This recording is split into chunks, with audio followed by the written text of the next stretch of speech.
नमस्कार मित्रों, मैं पंडित दिनेश कुमार दुबे शास्त्रीय अनुभूति चैनल के माध्यम से आज एक बार फिर आप लोगों के साथ। आज मैं आप लोगों को एक ऐसे महापुरुष के बारे में बताऊंगा जो शरीर से बहुत ही विचित्र थे, लेकिन ज्ञान के मामले में बहुत ही विलक्षण थे। अपूर्व ज्ञान था। इनके पिता का नाम कोहड़, माता का नाम सुजाता था। त्यालक ऋषि के शिष्य थे और उनके दामाद भी थे। उन्हीं के आश्रम में रहते थे। अष्टावक्र नाम था इनका। अष्टावक्र अपने समय में एक बहुत बड़े महापुरुष के रूप में जाने जाते हैं। अष्टावक्र जिन्होंने वेदों का अध्ययन किया। वेदों के बारे में उनका कहना था कि वेदों और शास्त्रों में केवल सिद्धांत और नियम पाए जाते हैं, ज्ञान और सत्य तो अंदर की चीज़ है, ये अंदर मिलते हैं, ये शास्त्रों में और वेदों में नहीं मिलते हैं। अष्टावक्र जी जब अपने माँ के गर्भ में थे, उस समय इनके पिता कहोड़ ऋषि, जो कि एक वेद पाठी ब्राह्मण थे, रात रात भर बैठकर वेदों का पाठ किया करते थे। और इनकी माता सुजाता वहाँ बैठकर उस वेद पाठ को सुनती थी और उन्हीं के माध्यम से पेट में अष्टावक्र जी भी अपने पिता की कही हुई हर एक बात को सुनते थे। पेट में अपनी माँ के गर्भ में जब अष्टावक्र थोड़े बड़े हो गए तो एक दिन उन्होंने अपने पिता से कहा कि हे पिताजी, आप वेदों का जो पाठ करते हैं उसमें आप काफ़ी अशुद्धियाँ बोल जाते हैं, आपसे कहीं कहीं अशुद्धियाँ हो जाती हैं। एक बात, और दूसरी बात यह है कि आप वही बात रोज़ वेदों का पाठ वही चीज़ करते हैं, यह तो शब्दों का भ्रम है। शब्दों में सत्य और ज्ञान नहीं मिलता है। शब्द और ज्ञान, ज्ञान और सत्य तो अंदर पाए जाते हैं। इस प्रकार से बोलने पर कहोड़ ऋषि अपने आप को बहुत अपमानित जैसा महसूस किया, क्योंकि उस समय उनके पास और भी ऋषि बैठे हुए थे जो कि वेद पाठ का श्रवण कर रहे थे। उन्होंने सोचा कि जो बच्चा अभी अपनी माँ के गर्भ में है वह इस प्रकार बोल रहा है, बाहर आने पर उसका व्यवहार कैसा। उनका अभिमान जाग उठा, क्रोध से आग बबूला हो गए, क्योंकि क्रोध एक विकार होता है और बहुत भयंकर विकार। कहते हैं कि क्रोध में आदमी अपना या दूसरे का सर्वनाश कर बैठता है। तो क्रोध के वशीभूत हो उन्होंने अपने पुत्र को श्राप दे दिया। कहा कि हे पुत्र, तुमने गर्भ में रहते हुए और हमारे साथ गलत व्यवहार किया है, अतः मैं तुमको श्राप देता हूँ कि तुम 8 जगह से टेढ़े हो जाओ और 8 जगह से टेढ़े होकर अपनी माँ के गर्भ से तुम जन्म लो। उसके बाद कुछ दिनों के बाद जब अष्टावक्र अपनी माँ के गर्भ में ही थे, महर्षि कहोड़ ऋषि को कुछ पैसों की, द्रव्यों की आवश्यकता आन पड़ी और उन्होंने राजा विदेह द्वारा किए गए शास्त्रार्थ का जो प्रयोजन था उसमें भाग लेने चल गए। राजा जनक ने 1000 गायें उनके सींगों को सोने से मढ़वा रखी थी और गले में हीरे मोतियों की माला पहना रखी थी, और ये शर्त रखा था कि जो भी शास्त्रार्थ में बंदिनी को पराजित कर देगा वो सब ये ले जाएगा, और अगर हार गया तो उसको मृत्युदंड दिया जाएगा। कहोड़ ऋषि चूँकि एक बहुत बड़े विद्वान पंडित थे, तो जनक के राजसभा में गए और बंदिनी से उनका शास्त्रार्थ शुरू हुआ और वे शास्त्रार्थ में हार गए। बंदिनी ने अपने वरुण पास से कहोड़ ऋषि को जल समाधि दे दी।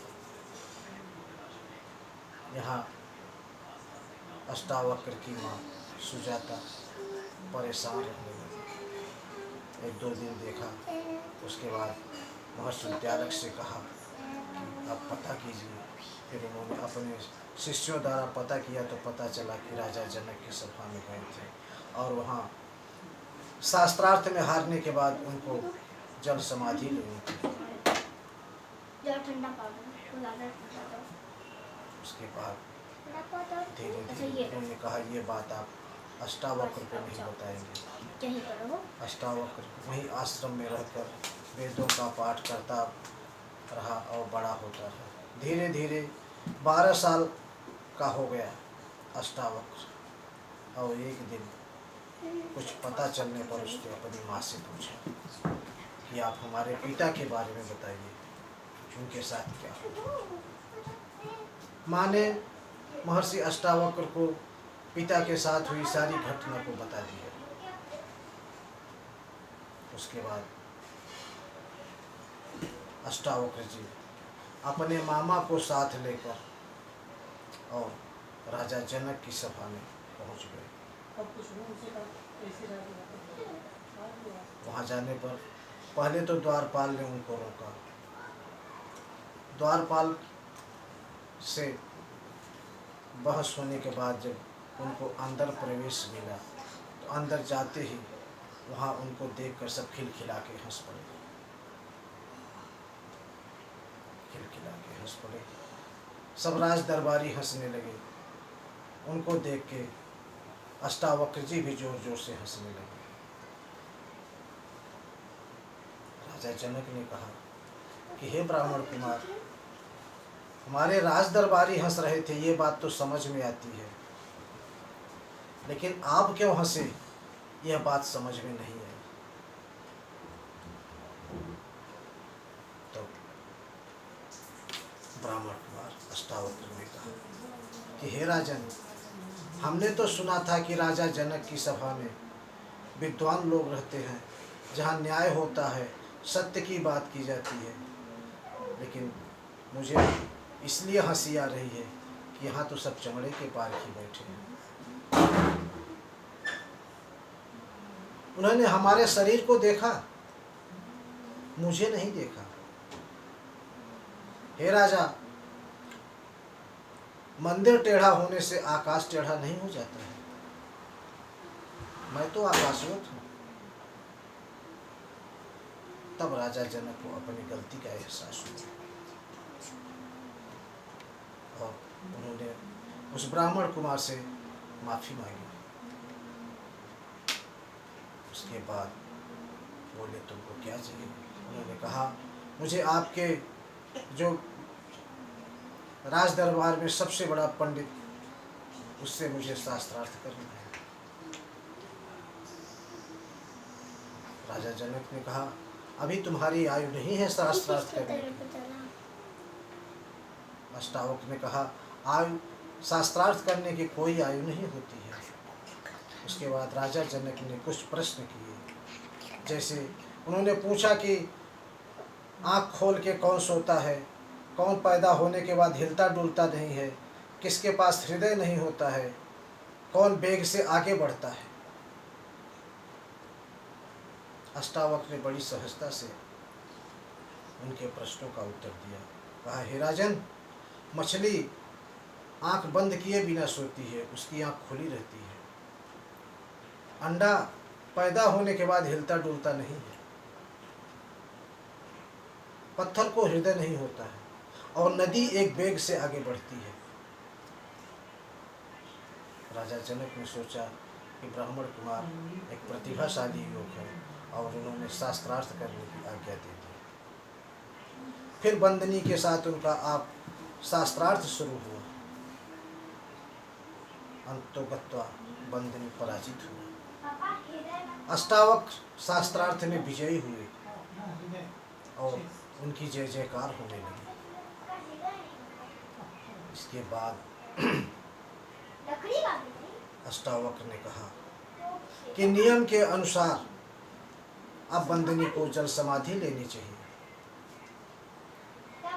बंदनी चूंकि वरुण देवता का पुत्र था, उन्होंने अष्टावक्र से कहा कि मैं हार तो जरूर गया हूँ और आपके आदेश से मैं जल समाधि भी ले लूँगा, लेकिन आपके पिता और ब्राह्मण सब जिंदा हैं, उन वरुण के पास सब सुरक्षित हैं, किसी की भी मृत्यु नहीं हुई है, मैंने उनको सुरक्षित रखा है जल में।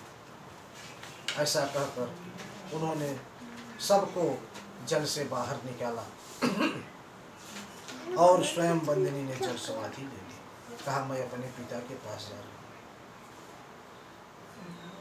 महर्षि अष्टावक्र के पिता कहोड़ ऋषि अन्य ब्राह्मणों के साथ जल से बाहर आ गए और अष्टावक्र से मिले। राजा जनक ने सबको ढेर सारी धनराशि देकर विदा किया। अष्टावक्र अपने पिता कहोड़ के साथ अपने नाना के आश्रम उद्दालक ऋषि के आश्रम में आए। महर्षि उद्दालक के आश्रम में आने के बाद सुजाता के साथ महर्षि कहोड़ ने कहा कि हे बेटा, आप जाके गंगा नदी में स्नान कर लो। गंगा नदी में स्नान करने से आपका श्राप खत्म हो जाएगा, आप श्राप मुक्त हो जाओगे और आपका शरीर एकदम ठीक हो जाएगा। इसके बाद अष्टावक्र ने अपनी माँ के साथ जाके गंगा जी में स्नान किया और अपने पूर्वज सही शरीर में आए। और इसके बाद राजा जनक के गुरु बने। राजा जनक को उन्होंने शिक्षा दी, उपदेश दिया। ये थे महर्षि अष्टावक्र। आपको यह कहानी कैसी लगी, आप लोग कमेंट जरूर करिए। धन्यवाद।